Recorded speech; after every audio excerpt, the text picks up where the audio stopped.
Right, we're racing against the clock a little bit here because the battery is ticking down. But I said I want to show you it because I'm getting stuff ready because we might be going flying for the first time in like a year tomorrow. So I'm checking that stuff is working and charged up as needed. Luckily, the actual battery for this is in the van charged. That's fine. What this is, ladies and gentlemen, is a recording box. Now, they're simply going to say, why did you go down this way? There's multiple different reasons why, but this is the way they have gone down. So, in this box we have a 5.8 gigs receiver, which normally gets stuck on the outside of the box and is just for testing. Eventually, there'll just be an AV plug that you plug whatever ground station you're using into, whether it be antenna tracker, which will have options for 5.8 and not 5.8. But I also have a not 5.8 ground station and a 5.8 ground station in the works as well. So, what happens? A 3S or up LiPo battery is plugged into this CCBec Pro, which outputs 12 volts to this Caravan TV and this Minis Forum quad-core little tiny computer. Connected to that, we have a USB to a 1TB hard drive, just for video storage, and a USB that goes around to a Elgato game capture, the original. These are hard to get, but you can find them secondhand on eBay. They'll only do 1080p 30 or 720p 60, but for not even standard definition stuff, it's fine. And the reason why I want this one is the fact that it also has AV in. So you attach red to yellow, because this is American colours, composite instead of component or whatever it is. So yellow goes into red, that is just into that. Now, you can go and get the newer ones of these, but they're HDMI only, and then get a HDMI to AV converter block. Or they do now sell camera input or something. It's like a 50 quid little dongle. It's basically USB to HDMI, and then one of those adapters, which is probably what I'd recommend. If you can't find one of these, going cheap on eBay. This 4 gigs of RAM, a quad core, 1.2 gigahertz processor that boosts up to about 2. And the software that we're running is OBS. I do also have Elgato Game Capture installed, which is a software for this. But the problem I had is that when the signal goes, I will now demonstrate an example of now. It goes to no signal, and that's now in. It takes a few seconds to come back. Now, in Elgato, it seems to take a second to re-engage the recording. Whereas OBS, because it's just its own software, will do it nice and quickly. So, I've done tests with Elgato. I've just got OBS set up. We'll use OBS. Problem I do have, so this is 720p, 30 FPS, and that's why it's sort of in the middle, because it's not 720 video on this little tiny. It's one of these piggyback cameras. So, the reason why I have it like this is because it wouldn't do 720p 60.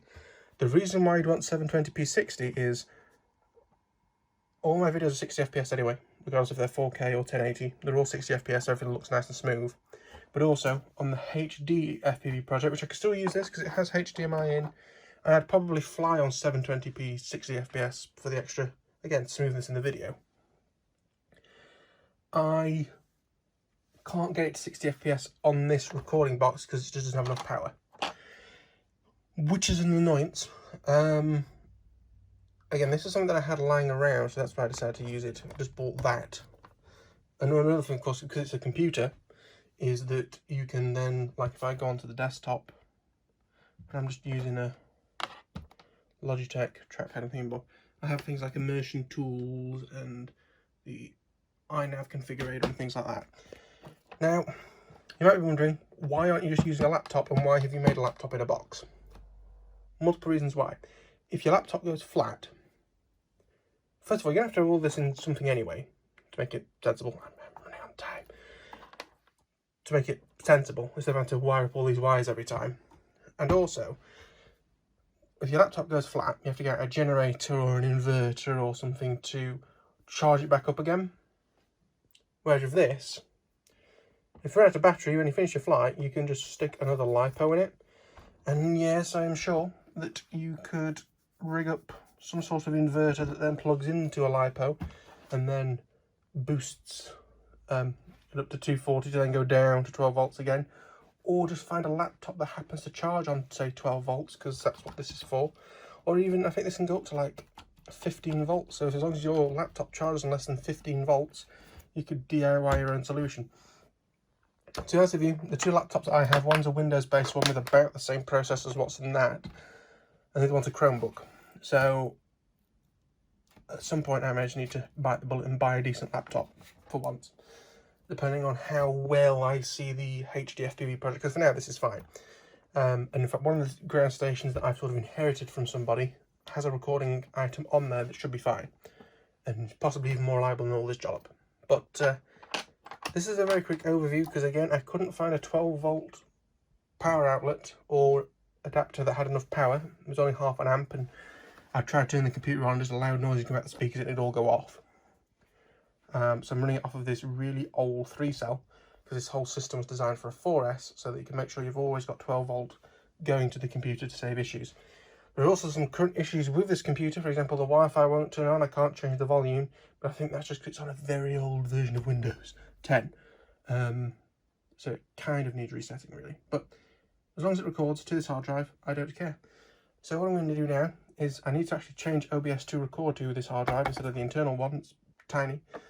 And then we can test it. So the videos that you've seen on some of my planes on this channel, any of the 5.8 gigs on board stuff, so like the Tomahawk, the R349 quad, all recorded from this box. So it is something that works. But what you will have noticed is, especially in the Tomahawk, it sort of jumps a bit. I think that was not HD. I think that was, no, it was HD. No. So I think the only one that you've seen will be the R349. The R349, the reason why it's sort of a highlight video of it flying is because whenever it drops signal for a second, when you do a flip or anything, it would take 2 or 3 seconds to come back. When I say come back, it doesn't just mean a black screen or that no signal screen. The video just jumps 5 seconds in the future. Hopefully that's not going to happen with OBS. It'll go to no signal and then come back. And the no signal seems to be a bit quicker. Again, we'll see how this works. If it's not the perfect solution, and I believe it is, we can always try something else. But this is what I'm trying now. If you have any specific questions, then feel free to ask me. But other than that, like, subscribe, and I'll see you in the next one. Bye bye.